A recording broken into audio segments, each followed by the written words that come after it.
The day was cold, and the kind of Manhattan afternoon, where the wind sliced between buildings and people walked fast with their heads down, rushing past each other as if avoiding more than just the cold. On the wide stone steps outside a towering corporate building sat a man, hunched slightly against the chill. His coat was worn at the elbows, and his work boots had seen better days, but there was a sense of quiet peace in the way he unwrapped his lunch, as if this was the one part of the day that belonged to him. Daniel was a janitor, a single dad, and his lunch was simple, just a peanut butter and jelly sandwich on bread. That was a little stale around the edges, but he ate it with gratitude. He always did. Life hadn't been easy, but it had made him appreciate the small things, like a warm coat, a moment of rest, or the sweetness of jelly when money was tight. He glanced around as he chewed, mostly out of habit, and that's when he saw her. A little girl, sitting 3 steps below him. She couldn't have been more than 6 or 7 years old. Her school uniform was neat, but slightly wrinkled, and her glossy black shoes looked expensive, too expensive, for a child sitting alone on a dirty stair in the middle of the city. Her arms were wrapped around her knees, her head tucked down. A few strands of hair had come loose from her ponytail and stuck to her tear-streaked cheeks. Her small pink backpack was slouched beside her, unzipped, with a math workbook halfway spilling out. Daniel frowned. She looked lost. More than that, she looked heartbroken. He shifted, unsure of what to do. He didn't want to scare her, but something in his chest ached at the sight of her sitting there alone. Slowly, he tore his sandwich in half. Then he leaned forward slightly and held one piece out to her. Hey, he said gently, his voice warm but cautious. You hungry? The girl flinched a little, startled. Her eyes, big and still wet with tears, flicked up to meet his. She didn't speak, just blinked at him. She looked at the sandwich, then back at him. There was a long pause. Her stomach made a soft, audible growl.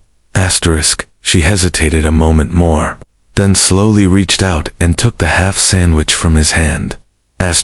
Daniel gave her a kind smile, trying to ease the tension. I'm Daniel, he said, his voice soft. My son's about your age. He swears PB&J makes everything better. The girl's lips twitched with the ghost of a smile. I'm Emily, she said, almost a whisper. They sat like that. 2 strangers on opposite steps of life, quietly chewing pieces of the same sandwich.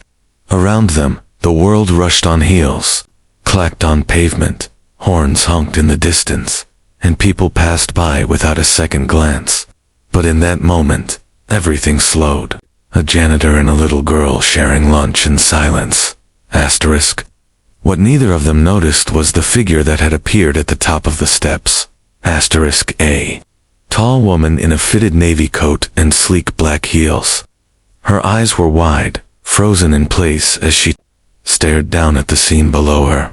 Her name was Isabel Morgan, CEO of a billion-dollar tech company, and she was Emily's mother.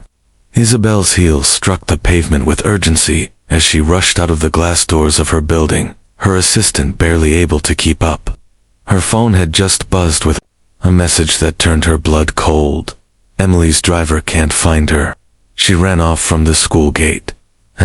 Panic seized her chest like a vice. Her daughter never ran off. Emily was quiet, obedient, predictable, everything Isabel had raised her to be. She barely had time for motherhood, but she tried to be efficient at it, like she was with everything else. She scheduled hugs between meetings, bedtime stories and calendar slots. It was the only way she knew. But now, her world spun out of control. Her heels hit the final step when she saw her. There, down the marble staircase, sat Emily. Her little form was huddled next to a man in a shabby coat and work boots, a janitor, clearly. He was holding something, a sandwich. Isabel froze. For one horrifying second, she couldn't process what she was seeing. Her mind screamed, "Who is that?" Is she in danger? And then her instincts surged forward. Emily. She barked, her voice sharp and fierce. The girl jumped, as if stung, her half-eaten sandwich tumbling from her lap. Her eyes widened in alarm. Mom, she said, barely above a whisper. The man stood quickly, startled and cautious, holding his hands slightly up in a peaceful gesture. Ma'am, he said, quickly. I didn't mean anything. She was crying, and I just but Isabel didn't hear him. All she saw was a strange man standing too close to her child. Her protective walls rose high and fast. She stepped forward, positioning herself between the two.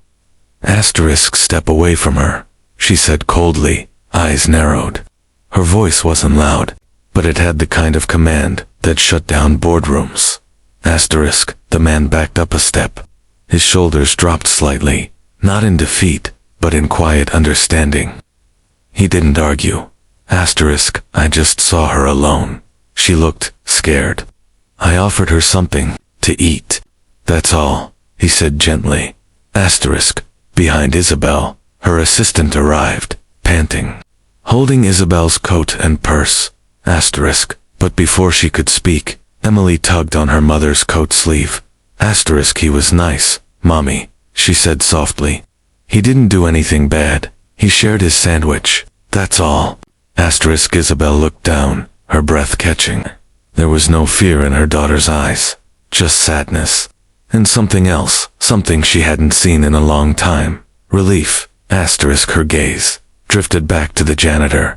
He looked exhausted, with the kind of quiet worn into a person by years of struggle.